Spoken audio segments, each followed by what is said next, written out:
आम्ही मराठी भाषिक आहे, हा हिंदी भाषिक आहे, ह्याला ही परिस्थिती जिथपर्यंत तुम्ही लोक व्यवहारामध्ये आणणार नाहीये तिथपर्यंत होणार नाही. कृपाशंकरजी, मला असं म्हणायचं, आता छोट्या छोट्या नोकऱ्यांमध्ये जिथे तुम्हाला इंग्रजीचा वापर करायचा नाहीये, छोट्या छोट्या नोकऱ्या आहेत, तिथे काय तुम्हाला इंग्रजी आवश्यकता आहे? तिथे मराठी बोललेला माणूस हरकत नाहीये ना, तो मराठी बोलू. म्हणून फक्त 3 ते 4% टोटल नोकऱ्या ज्या अवेलेबल आहेत त्याच्यामध्ये ज्या अधिकारी आणि उच्च अधिकाऱ्यांच्या जागा आहेत की ज्यांचा मार्केटिंग, सेल्स आणि बिझनेस मार्केटशी संबंध आहे मॉडेलची, त्यांना फक्त इंग्रजी येता येणं अनिवार्य आहे.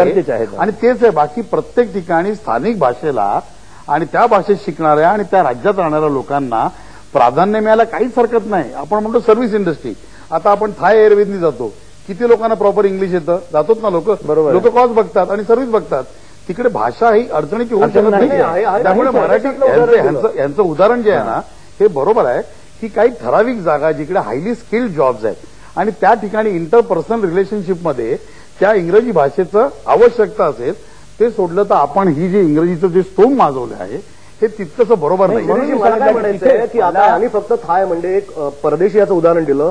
आज तुम्ही कर्नाटकात जा, आज तुम्ही पंजाबमध्ये जा, आज तुम्ही गुजरातमध्ये जा, कुठल्या भाषेमध्ये इतर भाषांमध्ये त्यांचे व्यवहार चालतात बघा. आता अलीकडेच मी गुजरातमध्ये गेलो होतो, त्या विधानसभेच्या निवडणुका होत्या, सर्व पाट्या गुजरातीमध्ये, एकही पाटी तुम्हाला दिसणार नाही इंग्रजीमध्ये. इथे मुंबईमध्येच त्यांची फक्त हे चालते की आम्ही इंग्रजीत पाट्या लावू, आम्ही आमच्या भाषेमध्ये पाट्या लावू. एक मिनिट तुमच्या प्रोग्रामद्वारे सांगू इच्छितो, वोडाफोन आणि अजून एक कुठले तरी मोबाईल फोनचे ऑपरेटर आहेत, तुम्ही गुजरातमध्ये तुमचा मित्र गेला असेल, बडोद्याला गेला असेल, फोन बंद असेल तर पहिलं गुजराती म्हणून सूचना येते. आपल्याकडे हा चावटपणा कशाला आहे कंपन्यांचा की पहिले इंग्लिश, हिंदी, मराठी पाहिजे तर पाहिजे, नाही तर नको. हे पण पहिलं बंद झालं पाहिजे. नाही, हिंदी राष्ट्रभाषा आहे. हिंदी एक मिनिट, मराठी भाषेत पहिला तुमचा रिंगटोन मराठी भाषेमध्ये पहिली सूचना आली पाहिजे. तुम्ही बेळगावात गेलात तर तिकडच्या 70% लोकांना महाराष्ट्र जायचं आहे, यांचं सरकार काय करत नाहीये अनेक वर्ष, तो विषय सोडून द्या, पण तिकडे देखील कन्नडमध्ये पहिले येते रिंगटोन. मला वाटतं पारकर साहेब, मराठी भाषेबद्दल राजकीय भाषा बंदच करा. खरोखर जर मनापासून मन से इच्छा असतील तर तुम्ही ह्यामध्ये सगळ्यांनी मिळून, जसा आपला विजय साहेबांनी सांगितलं की प्रत्येक ठिकाणी व्यवहारात आणला पाहिजे, युनिव्हर्सिटीमध्ये आणला पाहिजे, सगळे ठिकाणी आला पाहिजे. हे जर मिळून केलं तर फक्त राज्यकर्त्याने किंवा एखादा शासन आला आणि गेला, आपण बोलत राहायचं, उद्या निवडणुका संपला, परत तुमचं काम संपला, तुम्ही तेव्हा परत मराठी भाषेत नाही. आणि मला की मराठीचा आग्रह धरणं म्हणजे इंग्रजीला विरोध, हे जे एक समीकरण करतो हे असं नाहीये. मी मराठीचा आग्रह धरतो म्हणजे मी इंग्रजीचा अनादर करतो किंवा मला इंग्रजीला मी विरोध करतोय असं म्हणणं हे मला मूर्खपणाचं वाटतं. पण राज्यकर्ते हे नेहमी जेव्हा जेव्हा आपण मराठीचा आग्रह धरतो त्यावेळेला जणू काही माझा इतर भाषांना विरोधच आहे आणि एका अहमगंडातनं मी मराठीचा आग्रह धरतोय असं जे रूप त्याला देतात, त्यामुळे विविध भाषी समाजांमध्ये आपल्याला तेढ निर्माण होताना दिसते. हे जे आपलं अतिशय जमिनीवरचं वास्तव आहे, आपण आपल्या दैनंदिन व्यवहारामध्ये मी मराठीचा आग्रह धरणारच, कारण मी महाराष्ट्र आहे आणि महाराष्ट्राची राजभाषा मराठीच आहे आणि ती मराठीच असली पाहिजे. बरोबर आहे. थोडक्यात काय, शासनाकडनं सक्ती, परंतु सर्वसामान्य माणसांना मराठी भाषेविषयी जे वाटलं पाहिजे ते म्हणजे आसक्ती. तर त्याच्यामध्ये सक्ती न राहता आसक्ती वाटेल तेव्हाच मराठी भाषेचा संवर्धन होईल आणि ती विकसित होईल.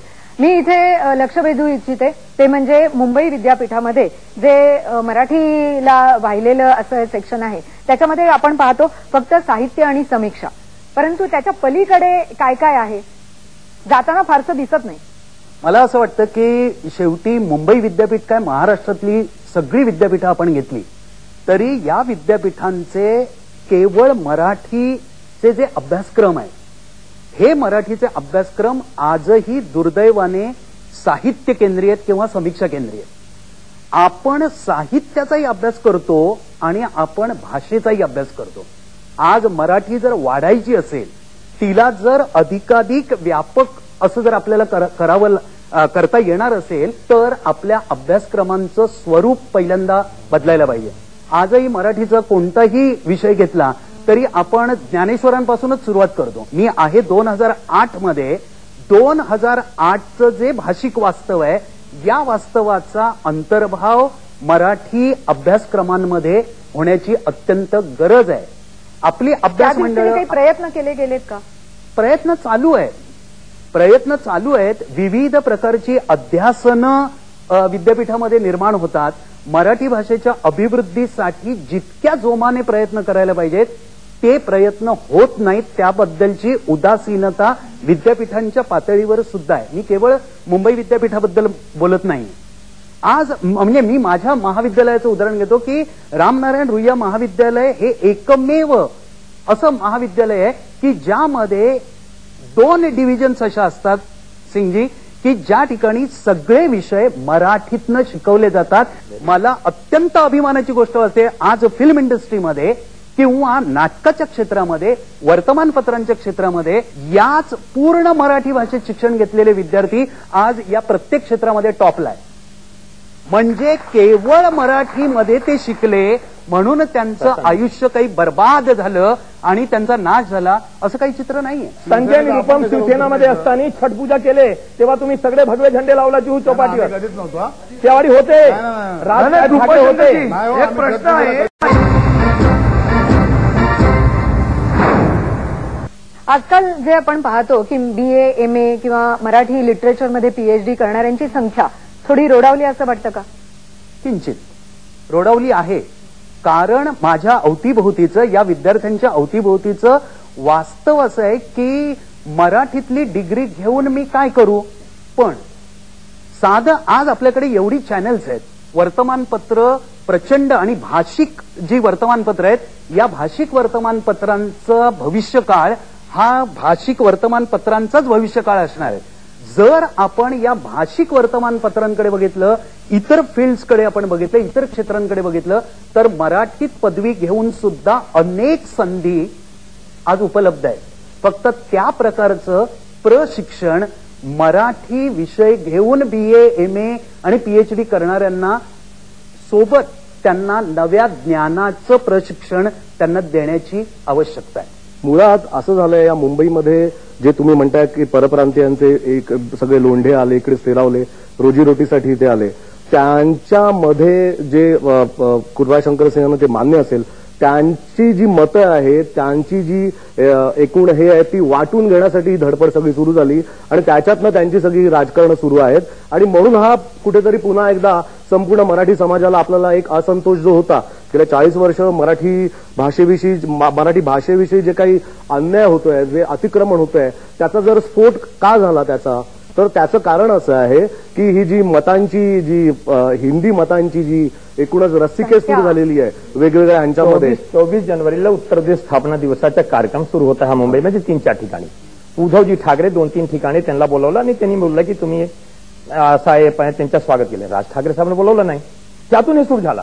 मी सांगतो उद्या परत मी राज ठाकरे साहेबांना बोलवणार आहे. बोलवलं असतं तरी गेलो नसतो. मी बोलवलं असतं तरी गेलो नसतो. कारण उद्या शिरीष पारकर साहेब जब राज ठाकरे साहेबांकडून बाहेर गेले यांचा मुद्दा वेगळे तेच मराठी भाषा घेतली. राज ठाकरे साहेब शिवसेनेमध्ये असताना बाळासाहेब ठाकरेंच्या घराच्या आहेत बाहेर पडल्यानंतर हे मुद्दा मला हे एवढं तद्दन यांच्या एका कार्यकर्त्यांनी परवा सांगितलं काँग्रेस पक्षाच्या की मायग्रंट हा मुद्दा आमच्या पक्षाला महत्वाचा का वाटत नाही कारण आमच्या पक्षाचे अध्यक्षच मायग्रंट आहेत. आमच्या पक्षाचा कुठलाही माणूस उत्तर प्रदेशचा स्थापना दिवस मनवणार नाही. पण उत्तर प्रदेशाचे तुम्हाला उपाध्यक्ष चालतात तुम्हाला एडव्होकेट चालतात. कोण उत्तर प्रदेशात हे स्वतःला मराठी समजतात. हा हे कोण मराठीत विरोध केला. एक उत्तर भारतीय सांगा मराठी संस्कृती विरोध केला असेल टॅक्सीवाल्याने विरोध केला का. कोणी सगळे करतात विरोध. मी स्वतः केलं तेव्हा स्वतः नाही तुमच्या व्यतिरिक्त मुंबईमध्ये 60 लाख. मला फक्त तुम्हाला एवढं विचारायचं आहे की तुम्ही पहिला उत्तर प्रदेशमध्ये महाराष्ट्र दिवस साजरा करा त्याच्यानंतर इकडच्या माणसाला तुम्ही उत्तर प्रदेश दिवस साजरा करायला शिका. छत्रपती शिवाजी महाराजच्या टीका करणारे पंडित गागा भट्ट उत्तर प्रदेशातून आले होते. माहित नाही छत्रपती शिवाजी गागा भट्ट त्यांचे पूर्वज पाटणचे होते महाराष्ट्रातल्या सातारचे माहिती नसेल तुम्हाला माहिती करून पंत कुठून गेले होते जाऊन दे ना काय फरक पडतो. ते पहिला मुख्यमंत्री उत्तर प्रदेशात होते. काय फरक अमिता कुलकर्णी उत्तर प्रदेशामध्ये उत्तर प्रदेश दिवस साजरा करता का.